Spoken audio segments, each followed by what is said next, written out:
ఓం నమ శివాయ. ఓం నమో నారాయణాయ.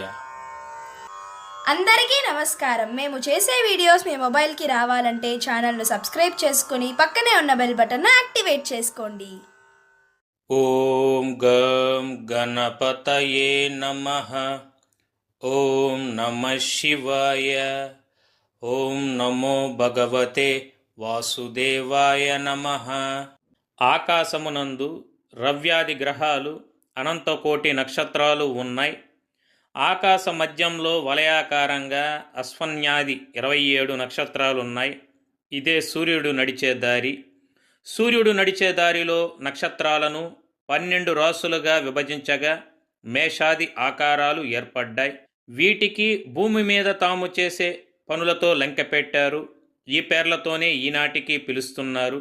ఇది ఎలాగంటే, రవి మేషంలో ఉన్నప్పుడు మేకలు ఈనేవి, వృషభ రాశిలో ఉన్నప్పుడు ఎడ్లను నాగలికి కట్టి నేల దున్నేవారు, ధనస్సులో ఉన్నప్పుడు వేటాడడానికి అనువైన సమయము. ఈ విధంగా తాము చేసే పనులతో ముడిపెట్టుకొని రాసులను పిలుచుకునేవారు. శాస్త్ర పరిభాషలో చెప్పాలంటే రవి నడిచే మార్గంలో 8 డిగ్రీలు ముందుకు, 8 డిగ్రీలు వెనుకకు, మొత్తం కలిపి 16 డిగ్రీలు రాశి చక్రం వ్యాపించి ఉంటుంది. విశ్వం మధ్య రేఖకు 23.5 వంపుతో 16 డిగ్రీలు వెడల్పు ఉన్న చక్రమే ఈ రాశి చక్రం. ఇవే మేషాది రాసులు.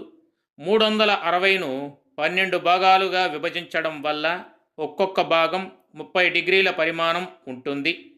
మన మహర్షుల అభిప్రాయంలో కేవలం ఈ 12 రాసుల ప్రభావం మాత్రమే భూమిపై పడుతోందని నిశ్చయంగా చెప్పారు.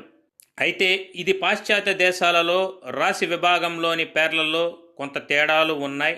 27 నక్షత్రాలు ఈ 12 రాసులలో ఒక క్రమంలో సర్దారు.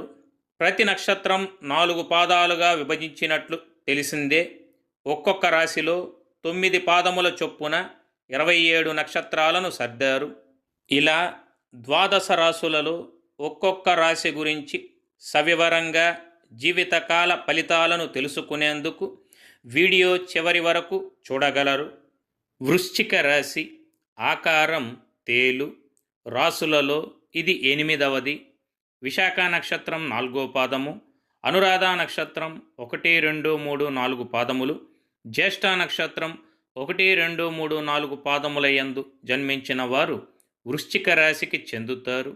రాస్య అధిపతి కుజుడు. రాశి ఆకారం విషకీటకమైన భయానక తేలుగా పరిగణించబడినది. అనగా తేలు యొక్క గుణ